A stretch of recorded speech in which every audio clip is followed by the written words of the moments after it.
Ish-ministri i jashtëm i Malit të Zi, Miodrag Vlahović, ka kritikuar ashpër presidentin e Serbisë Aleksandar Vučić, duke vlerësuar se përpjekja për të ndikuar në samitin e mbajtur në Tivar përmes ardhjes së një grupi prej 87 personash nga Serbia ka dështuar plotësisht. Në një shkrim autorial të publikuar në median malazeze Pobjeda, Vlahović thot se desanti i këtij grupi në Tivar nuk pati sukses dhe se organizatorët duhet ta dinin që shanset për realizimin e qëllimeve të tyre ishin pothuajse inekzistente.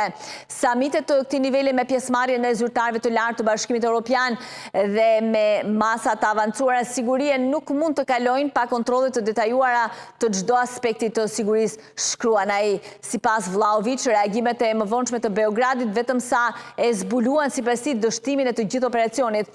Arsyetimet dhe shpjegimet që erdhën nga presidenti serb, mediat, BIA e të tjerë, madje edhe nga klerikët e Kishës Ortodokse serbe, vetëm sa e zhveshën tërësisht mjerimin e kësaj përpjekje, theksoi ai.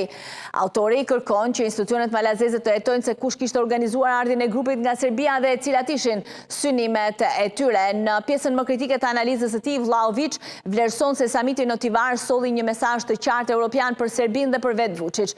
Performanca e presidentit serb në lidhje me Tivarin dhe gjatë qëndrimit në Tivar përfundoi me një fiasko të plot, shkruan ai. Sipas tij, presidenti serb hasi në një mur europian, ndërsa mesazhi që u dërgua ishte i qartë: ose orientim drejt Bashkimit Evropian, ose vazhdimi i bashkëpunimit me Moskën dhe flirtimi me Pekinin, gjë që ndërpret komunikimin me Bashkimin Evropian.